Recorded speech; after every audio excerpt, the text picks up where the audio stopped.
I'm trying to convince my dog to eat his bone not right next to me. I know. Go somewhere else. Go eat that somewhere else.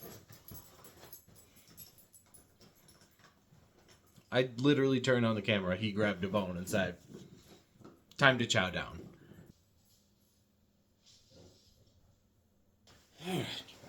All right. I put him in a different room just while I film. Because the crunching noise is awful. Hi, this is Steven. Or I am Steven. This is Reading with Steven. And today we're talking about Emma, Jane Austen's fourth novel and the final novel that she had published while she was still alive. I firmly believe that Emma is actually her masterpiece. I think it's where her wit and her literary talents shine the brightest. And I think it acts as a very interesting comparison to Mansfield Park because both Mansfield Park and Emma have similar themes around class and marriage and how class affects marriage. Emma does so in a much more humorous and, I think, inventive way. Mansfield Park was very dour, very didactic, and I think very negative towards the middle class. And while Emma does not have a better view of the middle class, it doesn't paint them as such awful people. Before we talk about the plot of the novel, because I will go over the plot because, well, I've seen the numbers on how many people read. I know none of you read, so I figured it's best just to go over the plot, just in case you don't remember and whatnot.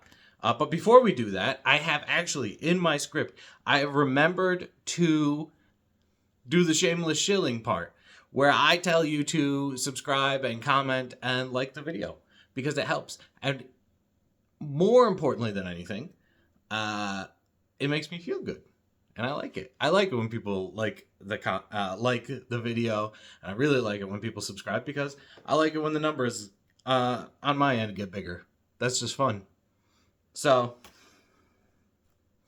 I also really like it when people comment because I started this channel in order to talk about books because nobody in my life, reads. Go figure. And I figured maybe I could find people online who did read. And so when people comment, I get to talk about books. It's not just me yelling into the wind, King Lear style. So it's good to know when other people are out there. But that's enough for that. Let's talk about the plot. And for those of you worried about spoilers, don't.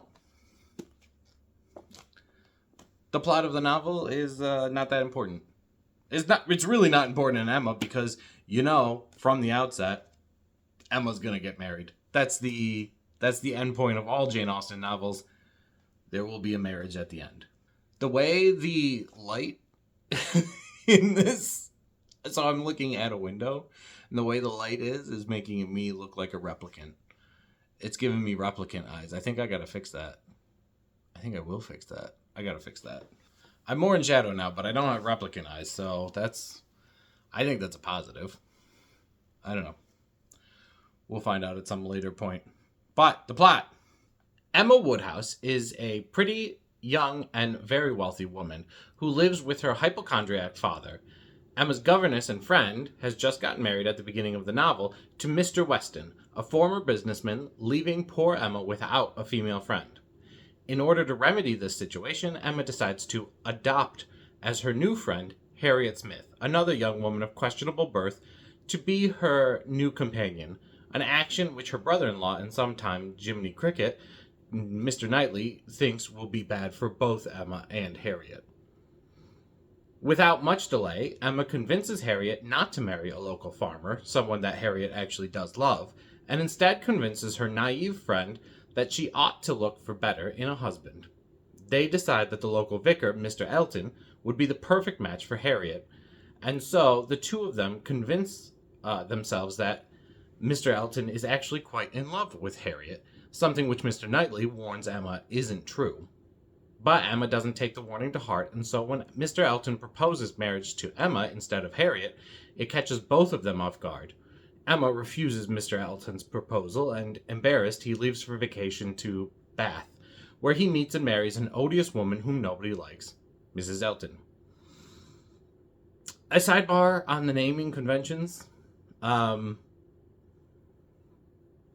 recognize that some of the names do make it difficult to follow the plot, and this will be extra true for the Russian novels, but I think it is really important to note that the specific names that these characters have is actually very important to the discussions on class, and we will talk about that later. So, do your best. I'll include pictures of the characters from I think it was a 2022 now movie? I don't know. But I'll include pictures of their characters, so hopefully that'll help. Alright. In the meantime, two people come to Highbury. Jane Fairfax, the niece of the impoverished but still gentlewoman Miss Bates, and Frank Churchill, the son of Mr. Weston and the stepson of Mrs. Weston. Jane Fairfax is an orphan who lives primarily with friends of her deceased father and is now visiting her aunt, ostensibly one last time before lowering herself to the position of governess. She is a remarkably intelligent woman, and throughout the novel, Emma laments the fact that the two of them aren't friends, except that Jane Fairfax is better than Emma at everything, and so Emma doesn't actually like Jane Fairfax out of jealousy.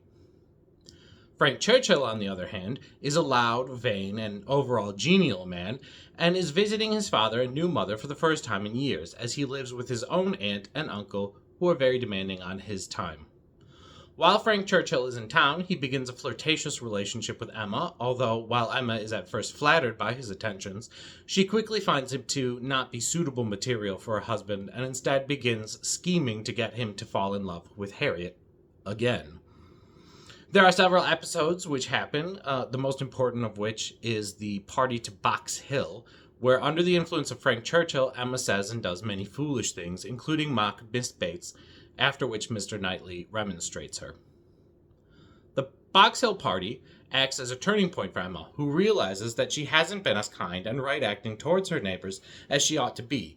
This wins back Mr. Knightley's approval, and Emma realizes that she has been in love with Mr. Knightley the whole time. Around this time, it is discovered that Mr. Churchill and Jane Fairfax are secretly engaged to one another, which accounts for both of their queer actions, as well as causing Mr. Knightley, who up until this moment thought that Emma did love Churchill, to propose to Emma. Harriet marries her farmer, and everything works out well.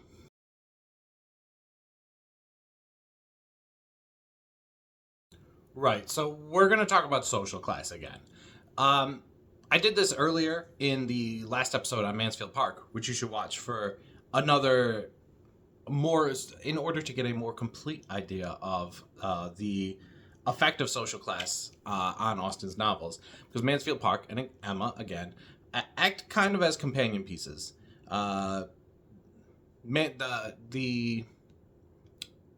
financial failing of Mansfield Park, I think, gave Austen the idea that she should rewrite the novel in a more pleasing manner, along with the same themes. She clearly felt strongly about social class. Not the way that I think most people would hope that she did. She comes down firmly in favor on the conservative side of things, that the social classes should not mix, but we'll get to that in a little bit. Unlike in Mansfield Park, though, with Fanny Price, who is of a more middle-class origin, we have in Emma, the main character, Emma Woodhouse, whose most pervasive character trait is that she is a snob. And she has a very decided idea on what the social hierarchy of the town of Highbury is, with her at the top.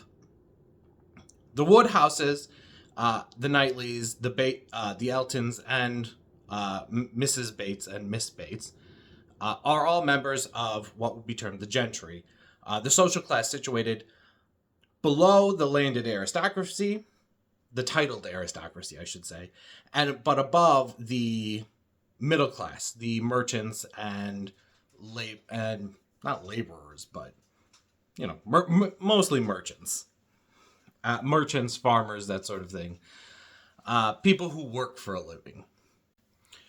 Even still, within the gentry class, there are levels, right?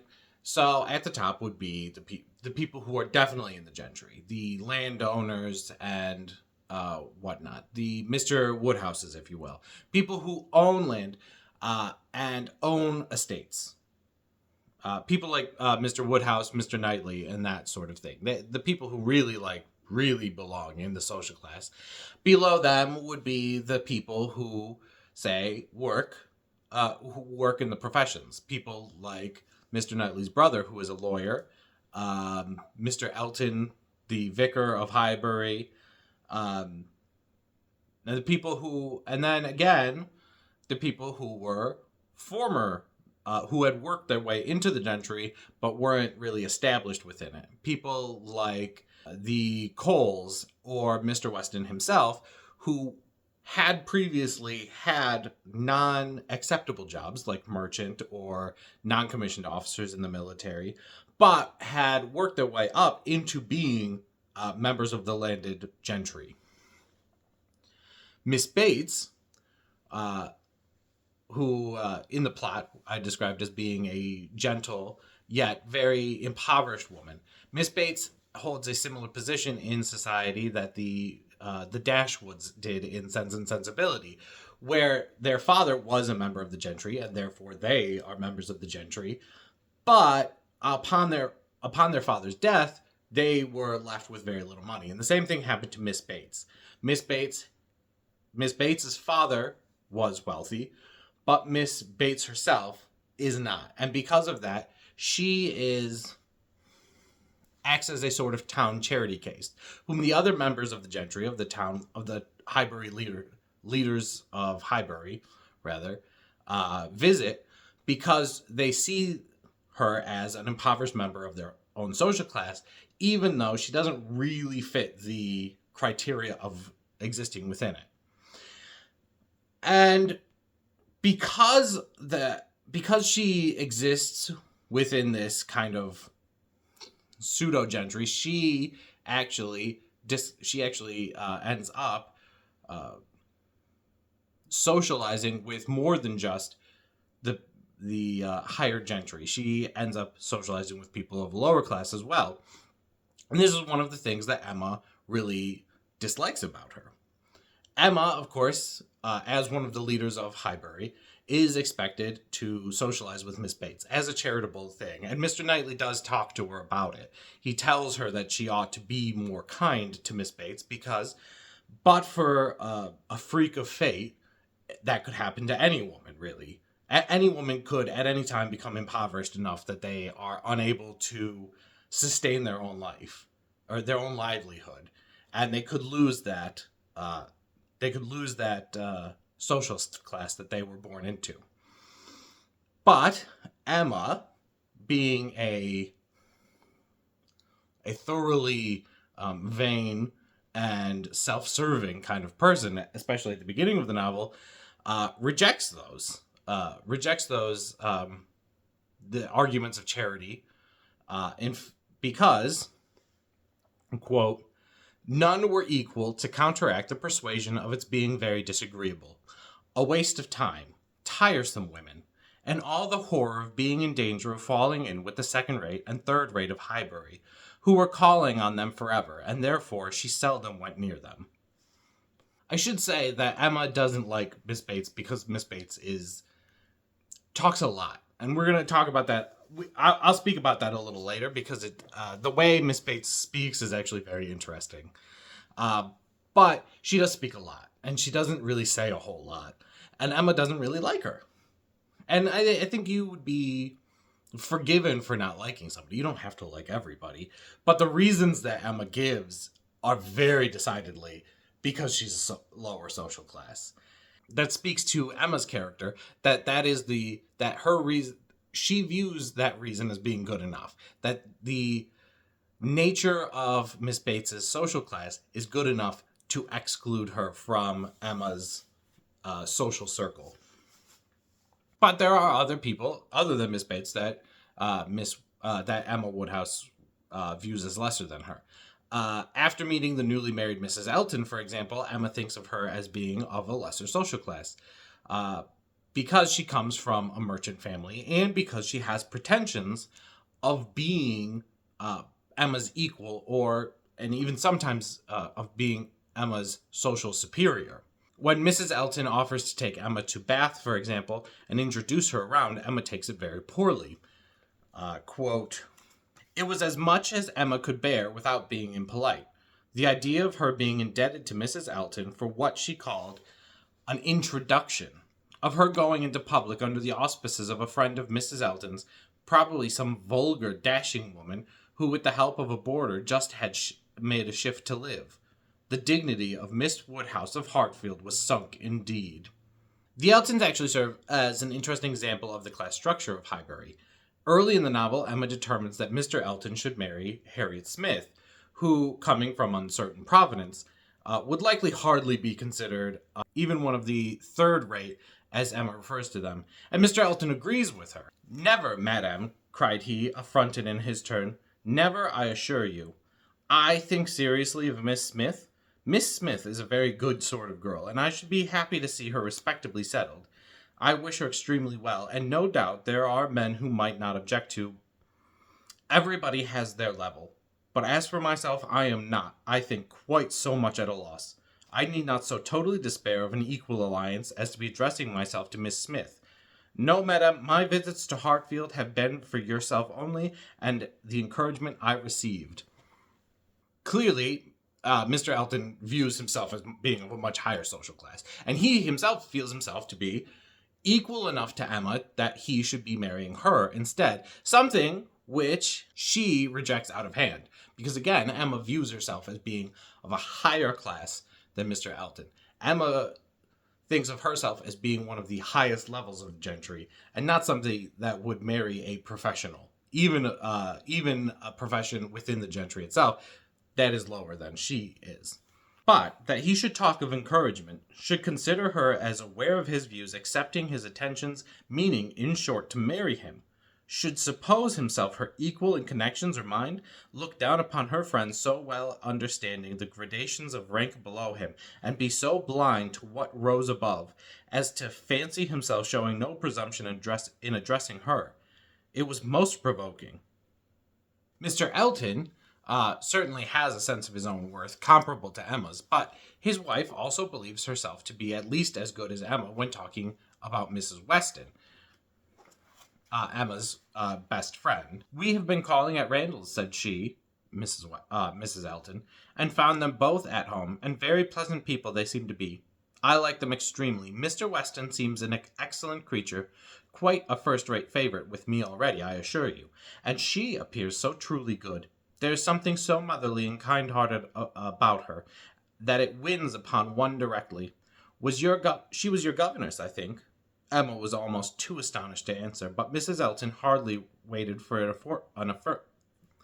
the affirmative before she went on. "Having understood as much, I was rather astonished to find her so very ladylike, but she is really quite the gentlewoman." The implication of Mrs. Elton's speech being that governesses are lesser women, practically in trade themselves, an implication that should be remembered when it comes to how Mrs. Elton tries very hard to get Jane Fairfax a position as a governess.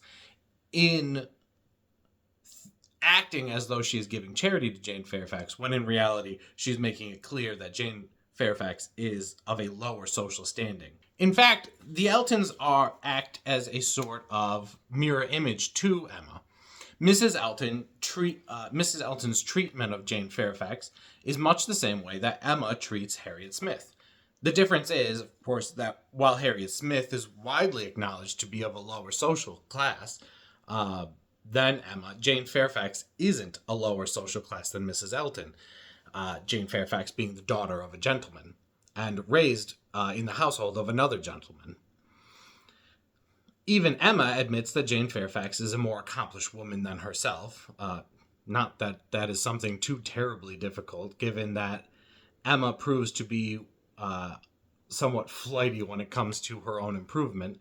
But Mrs. Elton's treatment of her, of Jane Fairfax, is so widely disparaged by even Mr. Knightley and Frank Churchill.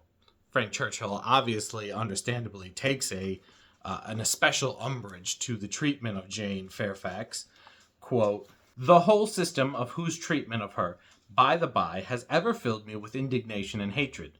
I must not quarrel with the spirit of forbearance which has been so richly extended towards myself, but otherwise I should loudly protest against the share of it which that woman has known. Jane, indeed! You will observe that I have not yet indulged myself in calling her by that name, even to you. Think, then, what I must have endured in hearing it bandied between the Eltons, with all the vulgarity of needless repetition, and all the insolence of imaginary superiority."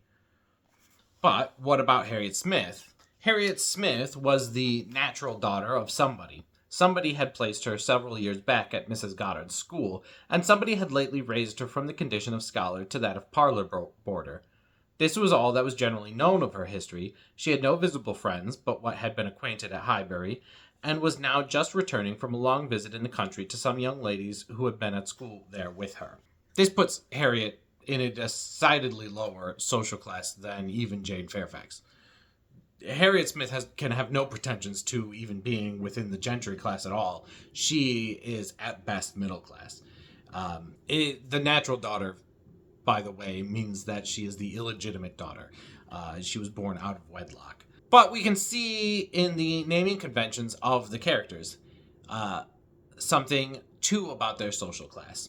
Jane Fairfax is always referred to as the full name, Jane Fairfax, and sometimes as Miss Fairfax, as denotes her class. As a member of the gentry, she is given that polite form of address.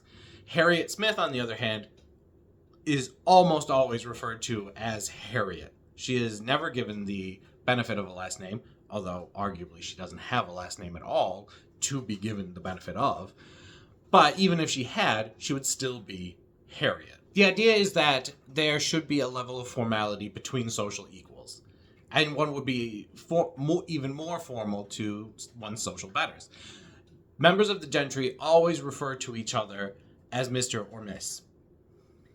The eldest son is always Mr. Surname. The eldest daughter is always Miss Surname.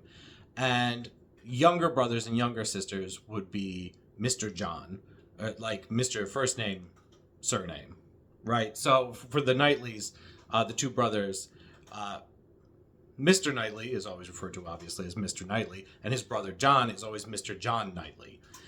When it comes to Emma herself, Emma would be Miss Emma Woodhouse. You would never refer to her as just Emma. Not unless you were maybe her father. Her father refers to her as Emma. Everybody else would refer to her as Miss Woodhouse because there is not another Miss Woodhouse. The same thing would be true of Jane Fairfax. Everybody would refer to her as Miss Fairfax. Emma, very pointedly, because Emma does not like Jane Fairfax, always refers to her as Jane Fairfax and not Miss Jane Fairfax. And that is because, of course, Emma sees her as a lower social class, but also because Emma's being kind of a snob about it. But Mr. Knightley always refers to her as Miss Fairfax because he's polite. Mr. Woodhouse always refers to her as Miss Fairfax. And indeed, everybody refers to her as Miss Fairfax, except for the Eltons, who call her Jane. The same way everybody calls Harriet, Harriet. And in calling her Jane, you are disparaging her. You are pushing her into a lower social class. And this is saying a lot because the Eltons, as noted, aren't even of the highest social class within the gentry. Aren't even like the highest level of the gentry. Now, as far as marriage between the social classes exists, obviously Jane Fairfax is marrying up when she marries Frank Churchill. Frank Churchill, upon the death of his aunt and uncle, will be a member of the landed gentry the same way Mr. Knightley is. He would be the highest level of the landed gentry, higher than any of the professionals, higher than the lawyers and everybody else. He would be the highest level. Jane Fairfax, obviously the lowest level of the gentry. She is just a poor woman who is the daughter of a gentleman. She is the lowest level. So she is marrying up. And that is seen as not great, but acceptable. In the same way that that Elizabeth Bennet can marry Mr. Darcy, and it is seen as acceptable, it is acceptable for Jane Fairfax to marry Frank Churchill. What is not acceptable, however, is somebody like Harriet Smith, somebody of a lower social class marrying somebody within the gentry. When Harriet makes known that she loves Mr. Knightley, Emma looks on in horror of the match. Quote, Mr. Knightley and Harriet Smith? It was a union to distance every wonder of the kind. The attachment of Frank Churchill and Jane Fairfax became commonplace, threadbare, stale in the comparison, exciting no surprise, presenting no disparity, affording nothing to be said or thought. Mr. Knightley and Harriet Smith! Such an elevation on her side, such a debasement on his. It was horrible to Emma to think how it must sink him in the general opinion, to foresee the smiles, the sneers, the merriment it would prompt at his expense, the mortification and disdain of his brother, the thousand inconveniences to himself. Could it be? No. It was impossible. And yet it was far, very far from impossible. Was it a new circumstance for a man of first-rate abilities to be captivated by very inferior powers? Was it new for one, perhaps too busy to seek, to be the prize of a girl who would seek him? Was it new for anything in this world to be unequal, inconsistent, incongruous, or for chance and circumstance as second causes to direct the human fate? Now, obviously, Emma is not being very kind to Harriet, because she is in fact in love with Mr. Knightley, but we can still understand that her opinion on the matter is informed by the great social divide between them. Something which I think is treated... The idea that one would marry so far below their social class is treated as wrong within Austen. It doesn't happen, and when it does happen, as it does in Mansfield Park, when Fanny Price's mother marries her father, it is a disaster. It's bad for everybody. Nobody ends up well. Because while one can be the intellectual inferior, even then, two people should be relatively equal.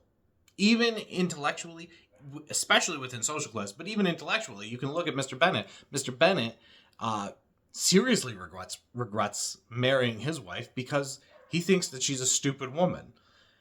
And because she is so far beneath him intellectually, he has a very unhappy marriage. And Austen points out to that one should marry somebody who is your equal, both socially, both intellectually, and the only level of unequalness that one can accept is the financial one. Jane Fairfax and Frank Churchill, again, are obviously financially very different from each other, but Mr. Knightley makes the point that it's okay to marry for a fortune as long as you actually do love the person. That is okay. That is the only time when a mismatch of that level can be acceptable. But otherwise, one should really marry within their own set. Right? And Jane Austen takes a very conservative view of that, of marriage, that one should marry within one's own set. And that is really what we were looking for.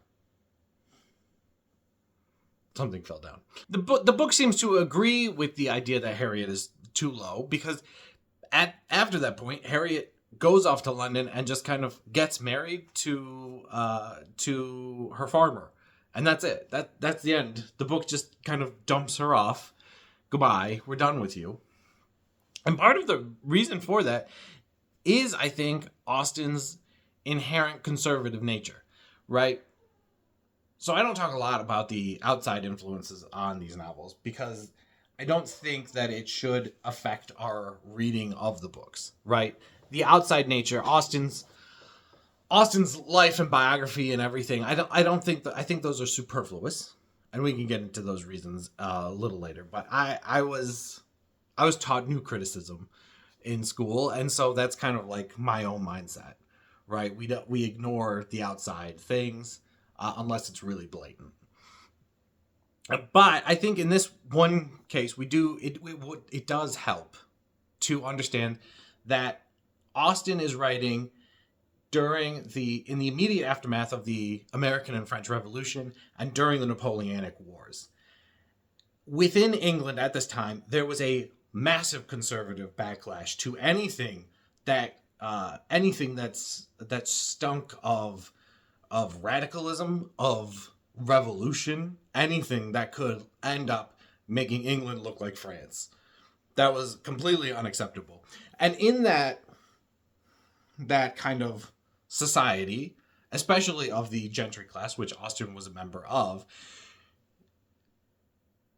it makes sense that she would have such a conservative view of marriage, that she would think that people should stay in their own lane, that people should marry, people who are like them. And even more so, I don't talk about it much in this book, but I talked about it in Mansfield Park, the idea that you would marry not just within your own social and economic class, but that you would marry a kind of, a father figure, like a patriarchal father figure, somebody who taught you. The ideal marriage in most of Austen's novels, with the exception of Pride and Prejudice, they always include this kind of older man teaching a younger woman, and her and them marrying once she got to the point that she was an adult as opposed to a girl. That happens in Emma as well. Emma and Mr. Knightley get married, and when Mr. Knightley proposes to Emma, he talks about how actually he's been in love with her since she was 13.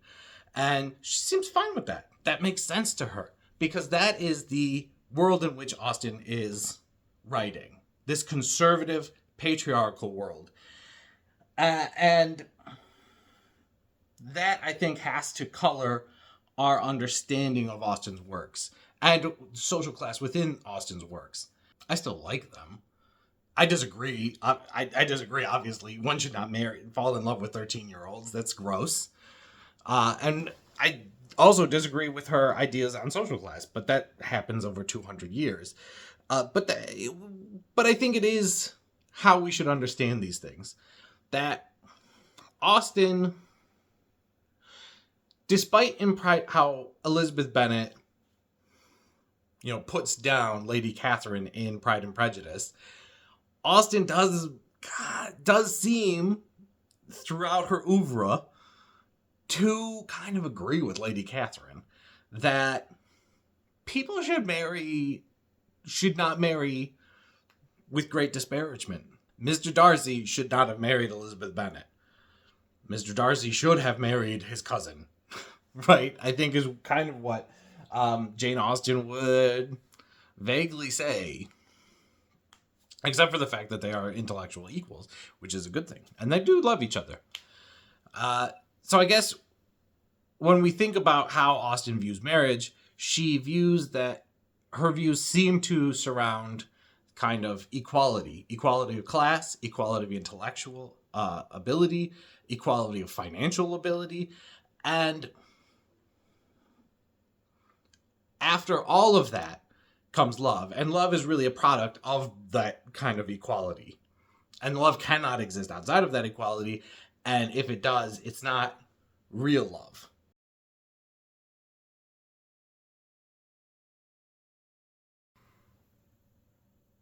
I don't know why, but my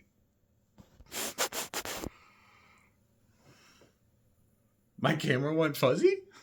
No, it's not. I don't think it is now. Anyway, quick note on Miss Bates's speech pattern, because I thought it was really interesting. Austen always gets talked about when you talk about Jane Austen. You talk about her use of free and direct verse, but Miss Bates, on the other hand, I think gets Austen into a sort of proto stream of consciousness the way she speaks. So Miss Bates is a very silly woman. She speaks a lot. That's why people don't really like talking to her. But in order to create that sort of sense of talking endlessly, like a rattle, if you will, Austen uses, again, it's a proto stream of consciousness. So, stream of consciousness, for those unaware, is the, according to our dictionary of literary theory and terms, is a technique which seeks to depict the multitudinous thoughts and feelings which pass through the mind. So it's just the way most people think is not in complete sentences. They just go idea to idea to idea, and stream of consciousness is a way of writing that, which gives that same sense of just going idea to idea without really ever concluding a complete idea. Now, most of the characters in Austen's novels, and especially in Emma, speak in this kind of formalized way, as if though they were in a play, and not as they would naturally. But Miss Bates, we can see the way she speaks. And normally I write this down, but these are very long sections, so I'm not going to write them down. I'm not going to put them on the screen. It's not important. It's just that you get the general sense of the way. So, quote, "I declare, I cannot recollect what I was talking of. Oh, my mother's spectacles. So very obliging of Mr. Frank Churchill. Oh," he said, "I do think I can fasten the rivet. I like a job of this kind excessively, which showed him to be so very... Indeed, I must say that much as I had heard of him before, and much as I had expected, he was very far exceeding anything. I do congratulate you, Mrs. Weston, most warmly. He seems everything the fondest parent could... Oh, he said I can fasten the rivet, I like a job of that sort excessively. I never shall forget his manner, and when I brought out the baked apples from the closet and hoped our friends would be so very obliging as to take some, oh, said he directly, there is nothing in the way of fruit half so good, and these are the finest looking home-baked apples I ever saw in my life. That, was so very... And I am sure by his manner it was no compliment. Indeed, they are very delightful apples, and Mrs. Wallace does them full justice, only we do not have them baked more than twice, and Mr. Woodhouse made us promise to have them done 3 times, but Miss Woodhouse will be so very good as not to mention it. The apples themselves are the very finest sort for baking, beyond a doubt, all from Dunwell, some of Mr. Knightley's most liberal supply. He sends us a sack every year, and certainly there was never such a keeping apple as anywhere as one of his trees. I believe there's 2 of them. My mother says the orchard was always famous in her younger days, but I was really quite shocked the other day, for Mr. Knightley called one morning, and Jane was eating these apples, and we talked about them, and said how much she enjoyed them, and he asked whether we were not got to the end of our stock. I am sure you must be, said he, and I will send you another supply, for I have a great many more than I ever can use.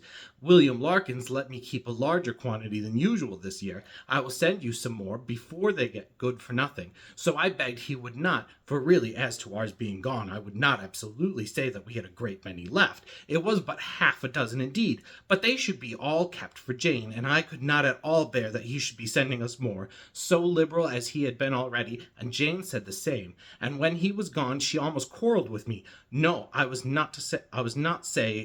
not say quarreled, for we never had a quarrel in our lives, but she was quite distressed that I had owned the apples were so nearly gone, and she wished I had made him believe we had a great many left. Oh, said I, my dear, I didn't say as much as I could. However, this very same evening William Larkins came over with a large basket of apples, the same sort of apples, a bushel at least, and I was very much obliged, and went down and spoke to William Larkins, and said everything, as you may suppose. William Larkins is such an old acquaintance. I am always glad to see him, but, however, I found afterwards from Patty that William said it was all the apples of that sort his master had. He had brought them all, and now his master had not one left to bake or boil. William did not seem to mind it himself. He was so pleased to think his master had sold so many, for William, thinks more of his master's profit than anything. But Mrs. Hodges, he said, was quite displeased at their being all sent away. She could not bear that her master should not be able to have another apple tart this spring. He told Patty this, That but bid her not mind it, and be sure not to say anything to us about it, for Mrs. Hodges would be cross sometimes, and as long as so many sacks were sold, it did not signify who ate the remainder. And so Patty told me, and I was excessively shocked. Indeed, I would not have Mr. Knightley know anything about it for the world. He would be so very... I wanted to keep it from Jane's knowledge, but unluckily I had mentioned it before I was aware. Whew. What a read. That is all one paragraph. In Ducks Newburyport style. One paragraph of everything from Frank Churchill fixing Mrs. Bates's glasses to the opinions on Mr. Knightley's servants about the apples. And we see again, I don't know if I'll continue this one. I don't know if I'll be able to do that one again, but I'll try. I'll do my best. Because we see it again at the party. Quote, again, "So very obliging of you. No rain at all. Nothing to signify. I do not care for myself. Quite thick shoes." And Jane declares, well, as soon as she was within the door, "Well, this is a brilliant indeed. This is admirable. Excellently contrived, upon my word. Nothing wanting. Could not have imagined it. So well lighted up. Jane, look, did you ever see anything? Oh, Mr. Weston, you must really have had Aladdin's lamp. Good Mrs. Stokes would not know her own room again. I saw her as I came in. She was standing in the entrance. Oh, Mrs. Stokes, said I, but I had not time for more. She was now met by Mrs. Weston. Very well, I thank you, ma'am. I hope you are quite well. Very happy to hear it. So afraid you might have had a headache. Seeing you pass by so often and knowing how much trouble you have. Delighted to hear it, indeed. Ah, dear Mrs. Elton, so obliged to you for the carriage. Excellent time. Jane and I quite ready. Did not keep the horses a moment. Most comfortable carriage. Oh, and I am sure our thanks are due to you, Mrs. Weston, on that score. Mrs. Elton had most kindly sent Jane a note, or we should have been. But 2 such offers in one day. Never were such neighbors. I said to my mother, upon my word, mum, thank you, my mother is remarkably well.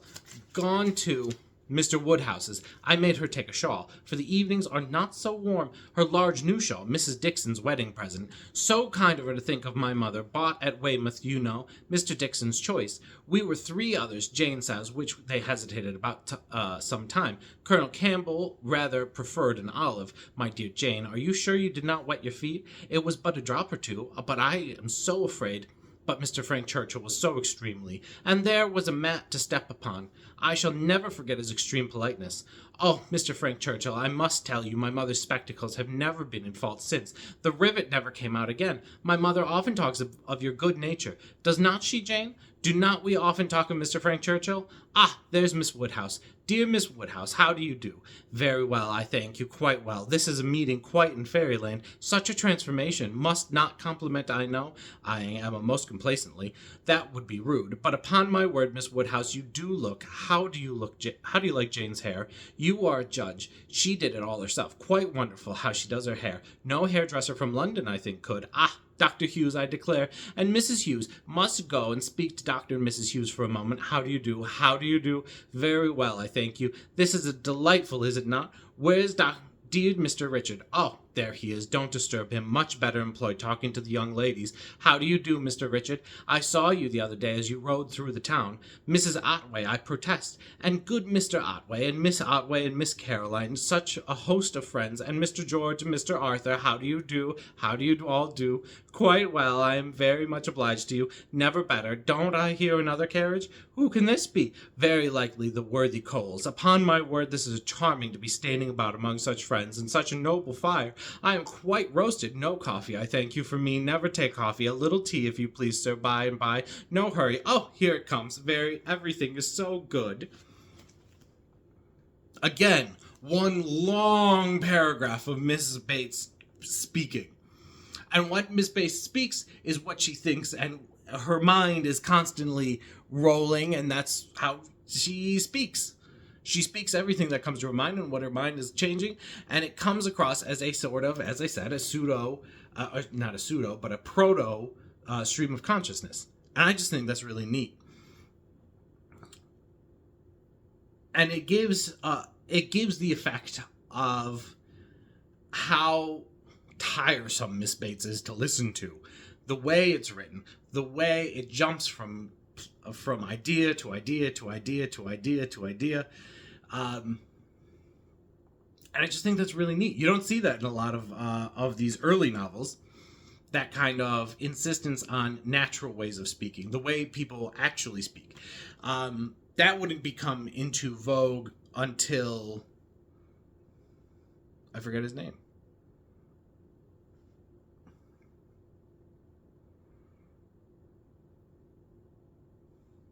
Huck Finn and Tom Sawyer.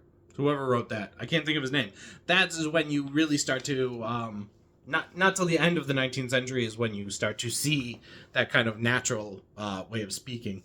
And so I think it's really neat that we see an example in Jane Austen so early, in 1816, that we see the hints of where the novel as an art form will go. And I think it's too bad that Austen died so young, because we are taken away from how far she could have gone.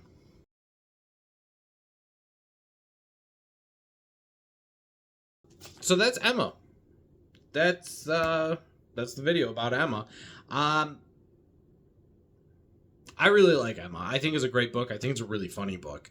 I think Emma Woodhouse is a very interesting character. I think the way that she treats other people, even within her own social standing, is very interesting. How she treats her father. I like the side characters and how all of the side characters are very interesting people. They're more I think this is, again, as I said, the most complete novel that Jane Austen wrote. The side characters are each individuals. They're memorable in their own rights, but also Emma Woodhouse is just a very complete character. She is a kind woman, but she also is a snob. She is helpful. She wants to be better, but she isn't. There are a lot of characters, I think, in early novels that are either good people or bad people. And they either revel in their badness or they are forever striving to be good. Emma is one of those characters who simply is. She wants to be a good person, but she's not a good person. She knows she's not a good person, but she doesn't really care that she's not that good of a person either. And I think that's just interesting. I think it's a fun novel. It's Austen's best novel. The next video, I'm thinking about doing a 2 for 2. So the last two Austen novels are Northanger Abbey and Persuasion, neither of which were published in her lifetime. Jane Austen died in 1817. Northanger Abbey and Persuasion were published together as one in one volume in 1818. And I think it's obvious why they weren't published during Austen's life. Austen was described by her family as somebody who was meticulous when it came to editing, and Northanger Abbey and Persuasion, Northanger Abbey specifically, it's clear that that was not a novel that was ready for publishing. Especially to go from Emma to Northanger Abbey is a bit of a jump. But I may talk about both of those novels together in one video as well. Just because there's not that much to say in Northanger Abbey. I think it's got a very interesting take on art and on novel writing, but otherwise is very ho-hum. We'll talk about that then. Persuasion is better, but also very short. So I'll decide later. But those are going to be the next two. That's going to be the next two novels, possibly 1 or 2 videos, and then we'll be done with the A's. Jane Austen is the last of the A's in bookshelf A to Z. We'll be moving on to B finally, and that'll be very exciting. New year, new letter. I think that's everything. So I will leave you here. Thank you for watching. If you've watched to the end, I appreciate it. Please like the video, subscribe to the channel, leave your comments on Emma and on class and anything else that you find interesting. I love reading comments. I love responding to comments. I like talking to people about books, and I have nobody to talk to. So I count on you guys to leave your comments so that I can at least pretend to have somebody to talk to. Other than that, I think that's everything. So I'm Steven. This is Reading with Steven, and go out and keep reading.